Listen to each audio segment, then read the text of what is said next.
Richard Lawson was a man who had everything most people could only dream of. His name carried weight in every boardroom. His signature could change the fate of entire industries. To the outside world, he was untouchable, the billionaire with the golden touch, a man whose empire spanned oil, shipping, and real estate. But behind the golden gates of his Banana Island mansion, a darkness hung heavier than money could lift. Inside those marble walls lived a silence that terrified even Richard himself. Not the silence of peace, no, this was the silence of grief, of emptiness, of a laughter that had been stolen by tragedy. Once, his daughter Amanda had been the heartbeat of the mansion, her giggles echoing through the vast hallways, her little feet running through rose gardens. But now, at only 8 years old, she sat in a wheelchair, paralyzed after the car crash that had not only crushed her small body but also claimed the life of her mother, Elizabeth. And before we continue, let me ask you, where are you watching this story from? Drop your city or country in the comments, I'd love to know. Richard had spared no expense trying to save his daughter's smile. Private jets to the best hospitals, world-class surgeons, endless therapies in the US, Germany, and India, yet nothing worked. Every attempt ended in disappointment. Amanda's laughter had vanished, replaced by blank stares and lifeless silence. Richard could command industries, but he could not command joy back into his child's eyes. What no one knew, not his business partners, not his investors, not the world who envied him, was that this billionaire, celebrated as a titan of success, was actually a prisoner in his own home. His greatest empire was failing. Not in oil, not in shipping, not in money, but in love. And in his heart, Richard feared one thing above all, that he would never hear his daughter laugh again. It was on one blistering hot afternoon, when the air over Banana Island shimmered with heat, that the silence of the Lawson mansion was broken in the most unbelievable way. Amanda sat in the garden, her small hands resting weakly on the armrests of her wheelchair, her eyes fixed on the ground like she was staring into a world no one else could see. The roses around her bloomed, the fountains sparkled, but nothing could reach her anymore. Then, movement.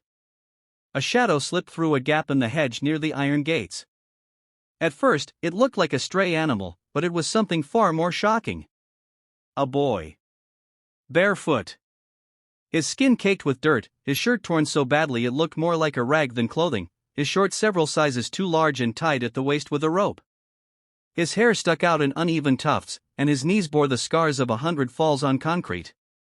He was the kind of child people crossed the street to avoid, a street boy, unwanted, unseen, carrying the rough edges of survival. And yet, when his eyes landed on Amanda, something incredible happened. His face changed. Amidst the grime and hunger, his eyes sparkled with a mischievous fire, like he carried a secret the world had ignored. Instead of asking for food, instead of begging for coins, instead of stealing something and running, the boy did something nobody could have predicted inside a billionaire's mansion. He began to dance. Not like the polished routines you'd see on television or the graceful steps of professionals. No, this was raw, chaotic, and ridiculous, arms flailing like windmills, legs stomping wildly on the grass, his body twisting as though it had no bones at all. He spun clumsily, pretended to trip, then dramatically caught himself at the last second. He puffed up his cheeks, crossed his eyes, and toppled like a clown. Amanda blinked. For months her lips had been frozen, her face like stone.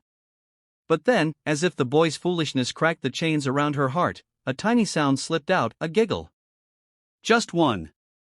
But in that moment, it was louder than thunder. The boy saw it and doubled his effort, rolling on the grass like a circus act, pretending to fight invisible enemies, dancing with exaggerated flair as though the garden itself was his stage. Amanda clapped her weak hands together, and then it came, her laughter. Not a forced laugh, not a polite chuckle. It was loud, messy, real. The sound that had been buried since the accident came rushing back like a dam breaking. If someone had told Richard Lawson, the billionaire with the golden touch, that his daughter's first laugh in months would not come from medicine, therapy, or wealth, but from a homeless, barefoot boy dancing in his garden, he would have called them insane. But that is exactly what was happening. And little did anyone know, this moment, a ragged street boy making a billionaire's daughter laugh, would set off a chain of events that would change all of their lives forever. Inside the Lawson mansion, Richard was pacing through the grand marble hallway, his phone pressed against his ear as a board member droned on about oil prices. He wasn't really listening. His eyes were hollow, his mind heavy, as it had been every day since the accident. Then it happened. A sound cut through the silence. At first, Richard froze, unsure if his mind was playing tricks. He stood still, his heart hammering, and listened again. And there it was, faint but undeniable. Laughter. His daughter's laughter. For months, he had heard nothing but silent sighs and the squeak of wheelchair wheels. Yet now the mansion walls that had been dead and echoing trembled with the very sound he had prayed to hear. Richard dropped his phone, the call disconnecting as the device clattered against the polished floor. His breath caught in his chest. Could it really be? Or was grief finally driving him insane? He rushed to the balcony overlooking the garden, his pulse racing faster than any business deal ever had. And then he saw it. There, in the middle of the lush green lawn, sat Amanda.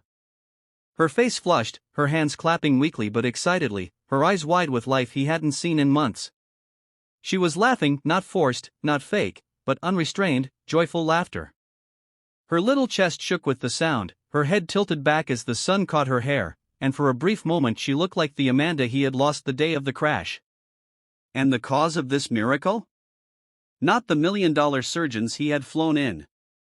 Not the therapists from Europe. Not the endless drugs, machines, or medical inventions. No. It was a ragged barefoot boy dancing in the dirt like a wild thing, his body twisting and falling as though the ground itself was a stage. Richard's first reaction was fury. How had this filthy child trespassed into his home? Where were the guards? What if this boy was dangerous, a thief, or worse? His fists clenched, ready to shout and have him dragged away. But then his eyes flicked back to Amanda. For the first time in months, she wasn't sitting slouched in defeat. She was upright, her arms moving, her little palms slapping together in applause. Her laughter rang out so loud it echoed against the marble pillars of the house. Richard froze. His anger melted into something that almost frightened him. A feeling he hadn't dared to allow himself in months. Hope. He gripped the cold stone railing, his knuckles white, his eyes burning as he fought back tears. Could it be? Could this dirty boy, this nobody from the streets, be doing what his billions could not? Richard's entire empire had failed him in the one thing that mattered most. But here in less than 10 minutes a barefoot stranger had breathed life into his daughter. He stayed hidden, pressed against one of the marble pillars, watching silently. His chest rose and fell like a storm inside him. Rage warred with gratitude. Suspicion battled with awe. And through it all, one question screamed in his head. Who is this boy, and why does it feel like he's the miracle I've been begging for? His name was Kola, or at least that's what he told people when they bothered to ask. Nobody knew if it was his real name, or one he had invented for himself. In truth, nobody cared enough to find out. To most of the city, he was just another street child, invisible, unwanted, disposable. Kola's life had begun in shadows. His mother had died when he was still too young to remember her face. His father? A ghost. Some said he had walked away one night and never returned, others whispered he was consumed by addiction. Kola never asked anymore, asking didn't change the hunger. What he did remember was sleeping in marketplaces as a toddler, women passing by, sometimes tossing scraps of bread or leftover akara onto a dirty plate. For years, that was how he survived. But as he grew older, the kindness grew thinner. He was no longer the cute little boy, he was the nuisance everyone avoided. At night, Kola curled himself under bridges, shivering on concrete floors, the roar of passing cars above him like a cruel lullaby. Some nights he slept in unfinished buildings, sneaking in and praying no one would catch him. He had no blanket, no pillow, no bed. Hunger clawed at his stomach so often that he stopped crying about it. Crying wasted energy, and energy was life. But Kola had one weapon, one secret that kept him from being crushed by despair. He danced. It was strange. Whenever the emptiness inside grew unbearable, whenever the cold concrete bit into his bones, he would rise to his feet and move. His feet slapped the ground, his arms spun wildly, his body twisted into shapes that made people laugh. And in those moments, the hunger dulled, the loneliness softened. His body became his escape. His rhythm became his rebellion. While the world ignored him, dance gave him a voice. On the streets, when drivers shouted at him for begging at traffic lights, he didn't fight back. He danced. Sometimes they laughed and tossed him a few coins. Sometimes they didn't. But every laugh, every clap, every coin was proof that he wasn't completely invisible. And yet, no audience, not even the busiest Lagos street, had ever felt as important as the one he stumbled upon that day. As Kola wandered past the mansion's iron gates, his empty stomach gnawing with pain, he spotted a girl. Fragile. Beautiful. Alone. Her little face rested heavily on her wheelchair, her eyes hollow, drowning in sadness. Something inside Kola stirred like fire. I know that sadness, he thought. I've seen it in the mirror too many times. But maybe if I dance for her, she'll feel what I feel when I dance. Maybe her pain will be lighter. Maybe, just maybe, she'll smile. So, without a second thought, he slipped quietly through the hedge and stepped into the billionaire's garden, bare feet sinking into soft grass he had never felt before. He had nothing to offer, no gift, no food, no riches. All he had was his joy, wrapped in ragged movements. And with that, Kola began to dance. His body became a storm of wild energy. He puffed his cheeks, stumbled like a fool, spun like a broken wheel. Every move was exaggerated, ridiculous, and desperate not for coins, not for applause, but for something far greater, her laughter. When Amanda laughed, it was as if the sun broke open in Kola's chest. That sound, pure, unrestrained joy, was worth more to him than food, more than shelter, more than sleep. In that instant, he wasn't a beggar. He wasn't a homeless boy.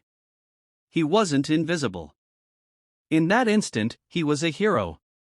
What Kola did not know was this: in choosing to dance for a broken little girl, he was rewriting not just her destiny, but his own. Richard Lawson stormed down the marble steps, his Italian leather shoes striking the floor like thunder. Rage burned in his chest with every step. For months, he had begged God, pleaded with doctors, and paid fortunes for his daughter's smile to return, and now, out of nowhere, this street rat had trespassed into his sanctuary and somehow succeeded where the world's finest experts had failed. The sight in the garden made his blood boil. Amanda, fragile and delicate, sat in her wheelchair with tears of laughter streaming down her cheeks, while a barefoot boy in rags spun, flopped, and rolled in the grass like it was his personal stage. To Richard, it was madness. How had the guards allowed this? How had this filthy intruder bypassed the walls, the cameras, the gates? The Lawson mansion was meant to be a fortress, not a playground for beggars. Stop this at once. Richard's voice roared across the garden, deep and commanding, the kind of voice that made CEOs tremble and employees scatter. Kola froze mid-spin. His bare feet pressed against the grass, his chest heaving, sweat dripping from his forehead. He turned slowly, his playful smile fading when his eyes landed on the towering man striding toward him. Richard's tailored suit glistened in the sunlight, his watch alone worth more than anything Kola had ever seen in his life. The boy's instinct screamed, "Run! Run back through the hedge. Run back to the streets. Run back to the world where billionaires didn't exist, where his only enemy was hunger." But then his gaze flicked to Amanda, still laughing, still clapping, still alive in a way that made Kola's heart ache. For her, he stood his ground. Richard's fists clenched. His voice thundered again. "Who are you? How did you get in here?" Before Kola could answer, the mansion's guards rushed into the garden, their heavy boots trampling the roses, their hands already on their batons. One grabbed Kola by the arm, yanking him roughly. The boy winced but did not struggle, he had endured worse. His eyes stayed fixed on Amanda, who was now reaching forward, her little voice breaking through the commotion. "Papa! No! Please! Don't hurt him!" Richard froze. Those words, desperate, urgent, cut through him like a blade. Amanda had barely spoken in months. Most days, she answered questions with a nod or silence. But now she was pleading. For him. For this ragged stranger. The guards hesitated, waiting for Richard's signal. His jaw tightened, his pride wrestling with something deeper. His mind screamed that this boy was a trespasser, a nobody, a threat. But his heart, a heart long hardened by grief, whispered another truth: this boy had just given Amanda what billions could not. Richard's breath came heavy. He took a step closer, towering over Kola, his sharp eyes narrowing. The boy's face was dirty, his ribs visible beneath the torn shirt, his hands trembling slightly but his gaze defiant. Kola did not beg. He did not cry. He simply stood there, ragged and barefoot, as if daring the billionaire to strike him down. The silence stretched, heavy and suffocating. The guards waited for the order. Amanda's soft sobs filled the air. And Richard, for the first time in years, felt uncertain. Was this boy an intruder to be punished, or a miracle to be protected? The guards tightened their grip on Kola, waiting for Richard's command. To them, this was simple: a trespasser had been caught inside the most secure mansion on Banana Island.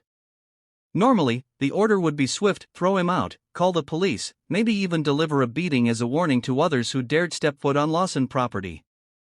That was how the world worked. The rich built walls, and the poor were kept outside them. But this time, something was different. Richard couldn't look away from his daughter's face. Amanda's hands, thin and trembling, were raised in protest. Her lips quivered, her eyes wet with tears, but her voice was clear. "Papa, please. Don't take him away." The sound of her voice pierced Richard's heart like lightning. For months, she had barely spoken a word. Nurses, doctors, and therapists had begged her to respond, but her silence had been a prison no one could break. And now, in front of his eyes, she was pleading with him, not for a doll, not for a toy, not for food, but for this boy. Richard's throat tightened. The air seemed heavier. His empire, his power, his wealth, none of it mattered in that instant. All that mattered was the look in Amanda's eyes. He raised a hand sharply. The guards froze, their batons still in the air. "Leave him," Richard ordered. The men exchanged uneasy glances. Surely they had misheard. "Sir," one ventured cautiously. "I said, leave him." Richard's voice thundered, but this time, it carried something more than authority. It carried desperation. Command. Finality. Slowly, the guards released Kola, who stumbled slightly but stayed upright, his chin lifted defiantly. His arm bore the red marks of their grip, but his spirit seemed unbroken. He looked at Richard, and for the first time, their eyes met. It was a clash of worlds. Richard's gaze was sharp, powerful, the gaze of a man who could buy and sell entire cities. Kola's was raw, unyielding, the gaze of a boy who had nothing to lose. And yet, in those eyes, Richard saw something he had never expected: freedom. This boy, despite his rags and hunger, carried a freedom Richard himself had lost: the freedom to laugh, to dance, to bring joy without billions. "Who are you?" Richard asked finally, his voice lower now, almost trembling. Kola hesitated, then whispered, "Nobody." The word hit Richard harder than he wanted to admit. He turned back to Amanda, who was smiling through tears, her tiny hands reaching toward Kola as though she were afraid he might disappear. And in that moment, Richard made a decision that would shock not only his staff, but the entire city, a decision that would rewrite the story of both his daughter and the ragged boy standing in his garden. Instead of banishing him, Richard Lawson, the billionaire who bowed to no one, said the unthinkable words: "Stay." The silence that followed was deafening. The guards stared in disbelief. Amanda gasped with joy. Kola blinked, unsure if he had heard correctly. Richard Lawson had just invited a barefoot street boy into his mansion. And with that one word, the lives of everyone present began to shift into a future none of them could have imagined. The Lawson mansion, once a tomb of silence, was now alive in ways no one had thought possible. For days after Richard's decision, Amanda's laughter echoed through the corridors like a song long forgotten. Kola became her shadow, pushing her wheelchair down garden paths, pulling funny faces at breakfast, and even dancing in the grand living room where million-dollar chandeliers sparkled above their heads. For Amanda, Kola was more than a companion. He was medicine. Each time he danced, her tiny hands clapped harder, her voice grew stronger, her eyes shone brighter. Nurses who had long given up hope found themselves smiling again as they watched her come alive in Cola's presence. It was as though the boy had unlocked a part of her soul no therapy ever could. But not everyone in the mansion celebrated. The staff whispered behind polished doors. To them, Cola was a danger, a street boy, uneducated, unpredictable. They saw his dirty nails, his patched shirt, the scars on his knees, and they wondered how such a boy could be allowed to share the same air as the Lawson heiress. "It's madness," the butler muttered under his breath. "What if he steals? What if he brings shame?" The maids exchanged fearful glances, some crossing themselves when Cola walked past as though poverty itself were contagious. Richard heard the whispers, but he said nothing. He watched. He studied. He could not deny the change in his daughter, her color returning, her voice growing stronger, her laughter breaking the curse of silence. And though pride burned his chest, another thought haunted him in secret: why this boy? Why not me? Why could I not heal my own child? The outside world began to notice, too. Drivers waiting at the mansion gates gossiped about the ragged boy they glimpsed through the bars, wheeling the billionaire's daughter across manicured lawns. Security guards exchanged puzzled looks as they watched Cola running down marble hallways like a child who belonged there. Soon, rumors slipped into the streets of Lagos. "Lawson's gone mad," some said. "Imagine a billionaire taking in a beggar boy." Others called it charity. Some called it scandal. But Richard did not care for gossip. He cared only for Amanda's smile. And deep inside, a storm brewed. For every moment of joy Cola brought, Richard felt his grip on control slipping. His empire could bend nations to its will, but here in his own home, the center of power was shifting to a boy who owned nothing but a pair of bare feet and a gift for laughter. Still, Cola remained humble. He never touched the silver cutlery, preferring to eat with his hands. He never asked for riches, never begged for clothes, never demanded anything. All he wanted was to see Amanda laugh, and for reasons Richard could not yet explain, that made him more powerful than anyone Richard had ever met. And while the mansion buzzed with whispers and judgment, Amanda looked at Cola with wide, adoring eyes and said one sentence that made Richard's heart stop. "Papa. Cola is my best friend." The words fell like thunder in Richard's soul. Best friend. A title he had never been able to claim. A title worth more than any empire. And suddenly, Richard began to wonder if this ragged boy was not a trespasser at all, but the answer to a prayer he had long given up on. It didn't take long for Richard Lawson's carefully guarded world to start cracking under the weight of whispers that refused to die. The mansion that once stood as a fortress of power now had eyes watching it from every corner. Drivers waiting at the gates told stories to passengers in hushed tones. Journalists camped on Banana Island streets, cameras ready, hoping to catch a glimpse of the mysterious street boy who now walked freely inside the billionaire's palace. What began as gossip spread like wildfire until the city was ablaze with one shocking rumor: the richest man in Lagos had taken a homeless boy into his home. The newspapers screamed with headlines. "Billionaire's daughter saved by street boy? Richard Lawson's reputation at risk. Homeless child or heir to scandal." Social media erupted, painting Cola as everything from a miracle worker to a parasite. Some praised Richard as a hero, saying, "Finally, a man of wealth uses his riches for good." Others sneered with venom, claiming, "He's lost his mind. That boy will steal, that boy will destroy him." The Lawson Empire, built on oil and steel, suddenly shook under the weight of something far more volatile: public opinion. Inside his office towers, Richard faced a war of words. His board members muttered about risk, about investors fleeing, about scandal overshadowing profits. At a late-night meeting, one man even slammed his fist on the table, shouting, "Richard, this boy could undo everything. You can't put a beggar beside your daughter and expect the world to accept it. People will think you've gone soft." Another added, "If you care about your empire, send him away before it's too late." But Richard sat in silence, his jaw tight, his eyes burning not with shame but with anger. These men, who measured everything in dollars and deals, could not see what he had seen: his daughter clapping, laughing, even moving again. They saw a threat. He saw a miracle. And though his pride whispered to protect his image, his heart thundered a louder truth: my daughter's life is worth more than your empire. Yet the storm raged on. Amanda's school friends whispered cruelly when they visited, some of their wealthy parents pulling them aside, hissing, "Do not go near that boy. He is dirty. He does not belong here." At charity galas, Richard's old acquaintances raised eyebrows, masking their judgment with forced smiles. Behind closed doors, some mocked him outright. "Lawson has turned his mansion into a circus," one rival laughed.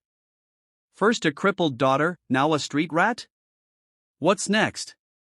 But the cruelest blow came not from strangers, but from within the mansion itself. One evening, as Cola practiced silly impressions in the living room, the butler, loyal to Richard for decades, finally broke his silence. His voice was low, but it cut like a knife. "Sir, forgive me for speaking out of place, but this boy, he will bring shame. I beg you, send him away before it is too late. He is not one of us. He will never be one of us." Richard's eyes flared, torn between loyalty to a man who had served him faithfully and the bond he saw growing between Cola and Amanda. But before he could speak, Amanda wheeled forward, her small voice trembling with fury. "Don't you dare call him that. Cola is my friend. If you send him away, I will never smile again." Her words pierced the air like a blade, silencing every breath in the room. And in that moment, Richard understood something shocking. The world might reject Cola, his staff might despise him, his empire might even collapse under scandal, but his daughter had made her choice. Her healing was bound to this boy. To cut Cola away would be to kill the fragile hope that had returned to her life. Still, Richard knew storms were only beginning.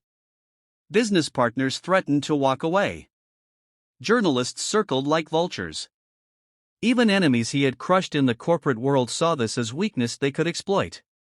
Yet, in the quiet of the night, as Richard stood by Amanda's door watching her sleep peacefully for the first time in years, he realized a terrifying, wonderful truth: the boy he had once thought of as a trespasser was now the lifeline of his daughter's soul.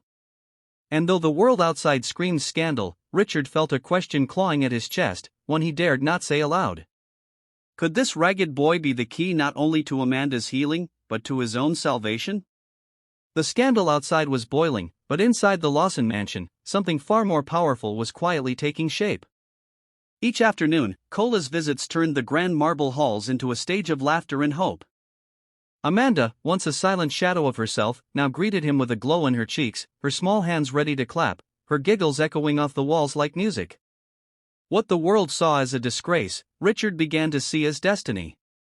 One hot afternoon, when the cicadas screeched in the garden and the air was heavy with the promise of rain, Cola was in the middle of his most dramatic routine yet, a slow-motion dance where he moved as if underwater, stretching each step with exaggerated effort.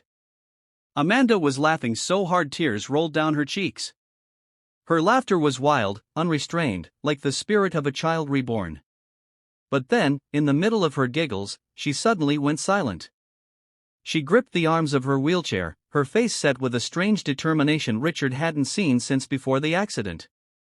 "Wait," she whispered, her voice trembling but fierce. "Let me try something." Cola froze mid-spin.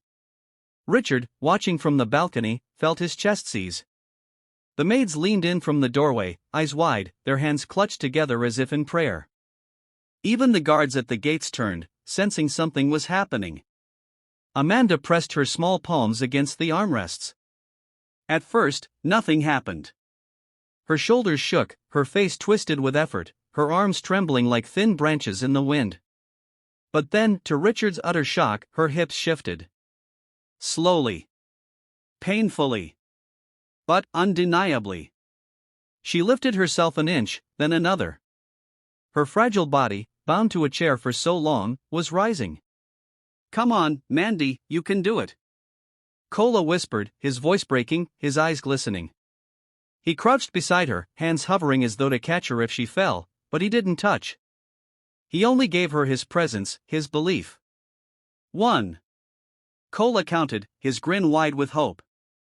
2. Richard shouted, unable to stop himself, stepping forward as tears blurred his vision. 3. Amanda gasped, holding herself upright for what felt like eternity. The entire mansion fell into stunned silence. Even the staff who once despised cola stood frozen, their mouths open, their hearts pounding. Amanda, the girl who had not stood since the night of the crash, was up on her trembling legs, her hair falling into her face, her chest heaving, her eyes burning with a fire no doctor had ever been able to spark. And then, with a soft cry, she sank back into her chair.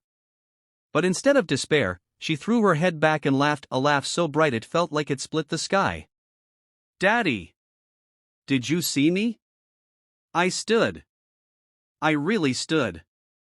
Richard dropped to his knees beside her, his hands shaking as he cradled her face.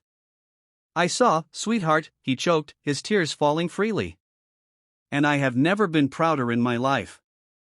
The crowd erupted in murmurs of disbelief. Mercy had been granted, but in a way more devastating than banishment. The socialite wasn't allowed to disappear into obscurity quietly. No, she was forced to exist in the shadow of her own shame, to watch her power crumble while the woman she once disrespected stood taller than ever. And then, the billionaire himself delivered the final blow. He leaned forward slightly, his deep voice echoing through the stunned silence. "You thought slapping my wife would humiliate her. Instead, it revealed who you truly are. And now the world will remember you not as a queen of society, but as the woman who destroyed herself in front of everyone." The socialite collapsed completely, her sobs echoing through the grand hall. The cameras captured it all, the trembling body, the shattered pride, the face of a woman who realized her empire was gone. Meanwhile, the billionaire and his wife turned their backs on her, walking together with unmatched dignity. Hand in hand, they left the ballroom not as victims, but as victors, untouchable, unstoppable, and unforgettable. The crowd erupted into applause, some in admiration, some in shock, others simply overwhelmed by the power of the moment. The socialite was left kneeling on the marble floor, drowned in her own tears, a fallen figure in the ruins of her arrogance. And as the billionaire's wife disappeared into the glow of the chandeliers, one thought lingered in every guest's mind, one question they would never forget: what happens when the world finally turns against those who believe they are untouchable? Because on that night, the answer had been delivered with shocking clarity.